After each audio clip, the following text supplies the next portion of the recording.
તમને ખાતરી આપું છું, કારણ કે મેં બીજાને કીધું ઓછું બોલો તો હું કઈ જાજુ નહીં બોલું. પ્રથમ જય ઘોષ કરશું ઉદગીત સ્વરે. હરદેવ કૃપા આશ્રમ નું વ્યવમંડળ બ્રહ્મનાથ થી ગુંજી ઉઠે. નમઃ પાર્વતી પદે હર હર મહાદેવ. ચૈતન્યમ શાશ્વતમ શાંતમ વ્યોમાતીતમ નિરંજનમ નાદબિંદુ કલાતીતમ તસ્મે શ્રી ગુરુવે નમઃ. હરદેવ કૃપા આશ્રમ નવાગામ ઢાળ.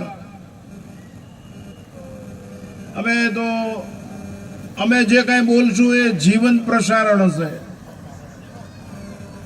40-45 વર્ષનો અતૂટ સંબંધ. અહીંયા અન્ન ક્ષેત્રનું ઉદ્ઘાટન એ નિમિત્તે આયોજિત ધર્મસભાની અંદર ઉપસ્થિત પરમ આત્મીય પરમ શ્રદ્ધેય મહામંડલેશ્વર સ્વામી સ્વરૂપાનંદજી મહારાજના ચરણોમાં દંડવત પ્રણામ. સમાદરણીય સંત વૃંદ સન્મુખ બિરાજમાન ધર્માનુરાગીઓ નમસ્કાર. આ રાષ્ટ્રને આચરણથી 3-4 વસ્તુની તાતી જરૂર છે. આ રાષ્ટ્રને આચરણથી 4 વસ્તુની તાતી જરૂર છે. એમાં એ સેવાકીય પ્રવૃત્તિમાં પ્રવૃત્ત થવાની જરૂર છે. દરેકની નૈતિક ફરજના ભાગરૂપે કહું છું. આ રાષ્ટ્રને બચાવવું હોય, વતનનું જતન કરવું હોય, પતન ન થવા દેવો, 4 બાબત ધ્યાન રાખો.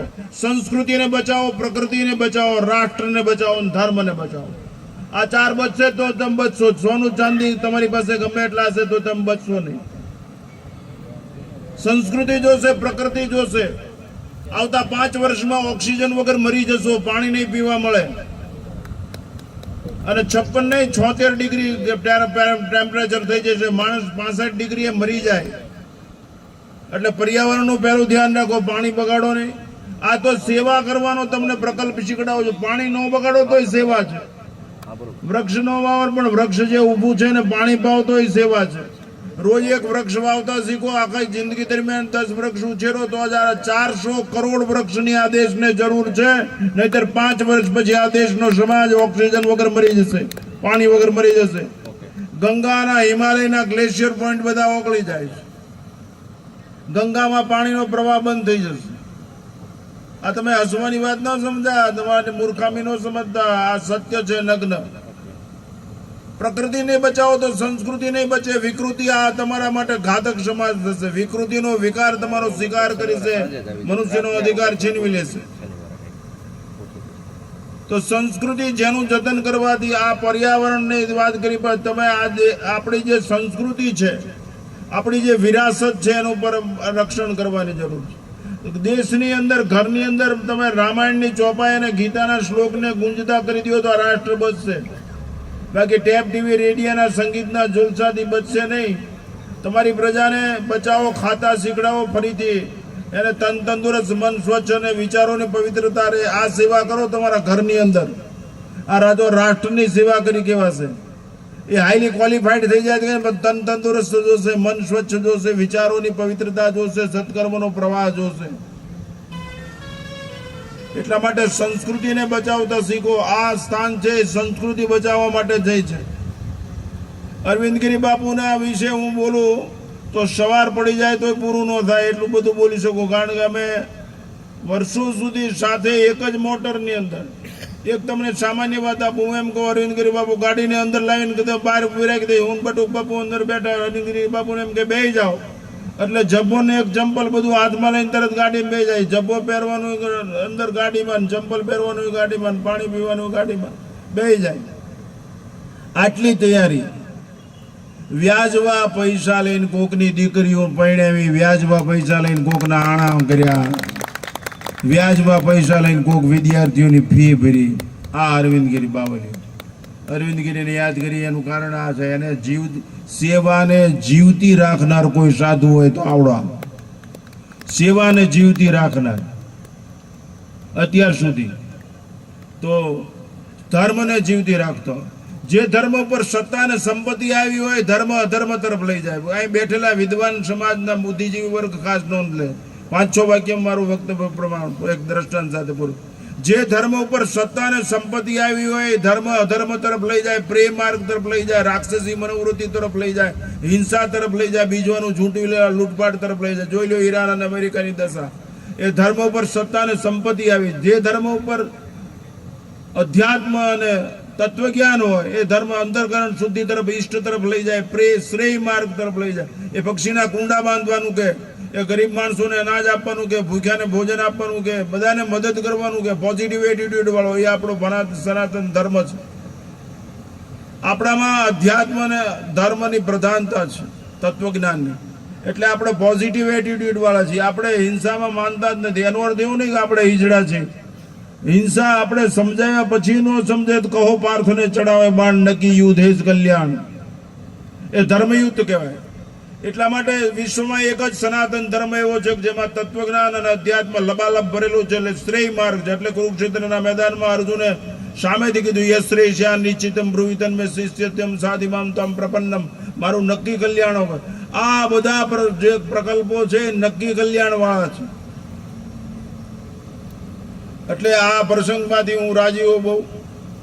મારી અશક્ત સશક્ત શરીરથી હું તોય છતાંયો એટલા માટે જ અરવિંદગીરી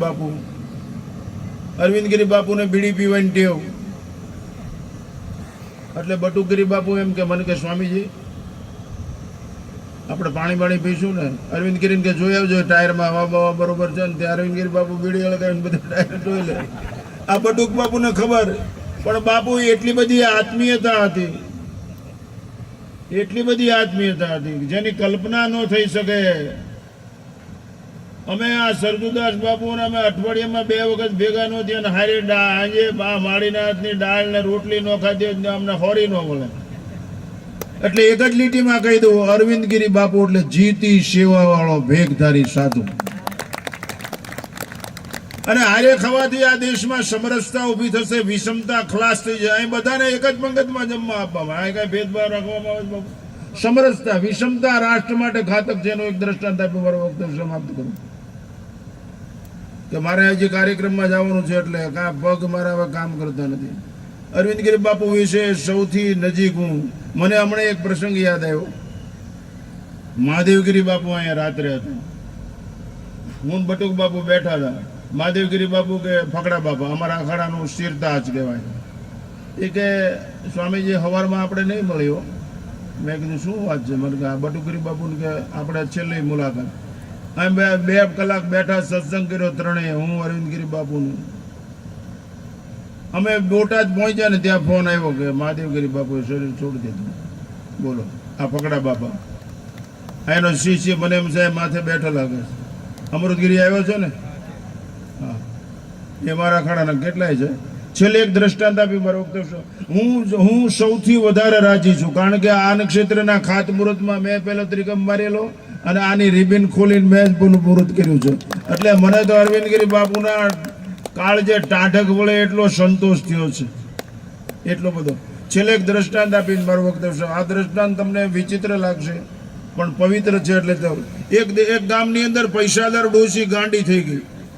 ભાઈ મનસુખપુરે એ પૈસાદાર ડોશી ગાંડી થઈ ગઈ, નરાધાર ગાંડી. એની આ વોચમેન, રસોઈયા, બધા કામ કરવાવાળા બધો. એ ડોશી ગામમાં કોઈ રોટલા માગે અને રોટલા ગામના ખાય અને ખોળામાં ભરે વધે એટલા કુતરા નાખે તો કુતરા એની હારે થઈ ગયા. 20-25 ડાઘ્યા કુતરા એની હારે ફરવા માંડ્યા. એ ડોશીના ભાઈબંધ ગણો જે ગણો બધા હારે જ ખાય. સમરસતા ઊભી થઈ ગઈ કુતરા હારે. એ 25 ડાઘ્યા કુતરા ડોશીને ફરતા જ હુઈ જાય. 2 ડોશી એને રોટલા નાખે. ડોશી હુઈ જાય ત્યારે એને ખોળામાંથી એક બટકું કુતરા ન ખાય. એટલા બધા ઓબે, એટલા સમર્પિત કુતરા ફરતા હુઈ જાય. ગામના માણસો કે આ ડોશીને અરે કુતરા જ ફરી કરે, પણ કુતરાને આ ડોશી રોટલા નાખીને ધરવી દેતા છોકરાની જેમ. સમરસતા. એ ડોશી એકવાર તળાવે પાણી પીવા ગઈ. એ પાણી પીતી એમાં ખરી ગઈ, લપસી ગઈ. એ જેવી લપસી એ ભેગી મગર આવીને મગરે ડોશીને ચાલી લીધી. ડોશીએ રાઈડ પાડી, કુતરા તરત પાણી પડ્યા. પછી ડાક્યા. 4 પગાળા જન્મથી જ તરે.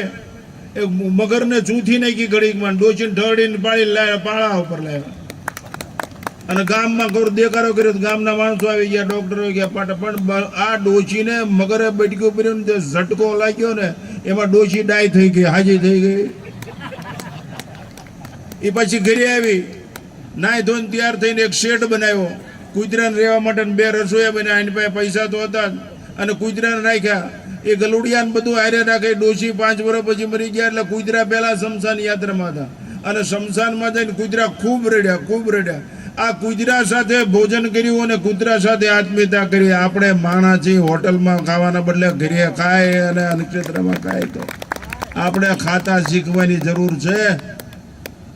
કૂતરા એટલી હાંજા વાળા છે, આપણે તો માણસ છે, ઈશ્વરની શ્રેષ્ઠ રચના છે. અરવિંદગીરી બાપુ અમારા માટે લેબોરેટરી. અમે ફોન કરી દઈ અને છેલ્લે એવી ઘટના કહું, કદાચ આ એમના છોકરાઓને ખબર નહીં હોય. એકવાર અમે એક કાર્યક્રમમાં ગયા, જમવા બેઠા. બટુક બાપુ મને કહે, તું અહીં શું કામ લાવ્યો મને? મેં કીધું, મને કે આ આપણે બીજે ખાવા જવું પડશે. પછી પાળીવાયથી અરવિંદગીરી બાપુ ઠેકીને ગયા પાળીવાય અને ઘોડી થઈને ઉભા રહ્યા. ઘોડી 4 પૈકી અરવિંદગીરી. પેલા બટુક બાપુને મેં પકડીને ઉતાર્યા ને અરવિંદગીરી બાપુના વાહા ઉપર પગ મૂકીને હેઠા ઉતર્યા. પછી મેં પગ મૂકીને હેઠા ઉતર્યા. તો એ બાવલીઓ બોલ્યો નહીં કે મને પીડા થાય છે બાપુ, તમારું આવું વજન છે. અને અમે ત્રણેય પછી ઓલા કોક રજપૂત ખજૂરવાળા માળી હતા, બહુ યાદ નથી. યાદ થઈને કે શું ડોશી મારી આમું જોવે કે લાડવા બાવરા ગાંઠિયાનું શાક ને રોટલા બનાવ્યા, અમે ખાઈને નીકળી જઈ. આ અરવિંદગીરી આટલો બધો સમર્પિત સાધુ બાપુ. તનથી સેવા, મનથી સેવા અને ધન માગીને સેવા, ઉધાર ઉછીના લઈને સેવા કરી. તો જો એકવાર એ કુંડું ભરતા ખાવા કે માણસોને, એમાંથી આ જીવતી સેવા. ફરી વાર દોહરાવું, અરવિંદગીરી બાપુ એટલે જીવતી સેવા વાળો ભેગધારી સાધુ. સેવા જીવતી જ રહે. હું આ ત્રણેય ભાઈઓને કહું છું કે તમે અરવિંદગીરીને જીવતા રાખવા માંગતા હો તો એક જ ઈલાજ છે, સેવાને જીવતી રાખો. એટલે અરવિંદગીરી બાપુ જીવતા જ છે. નમઃ પાર્વતી પદે.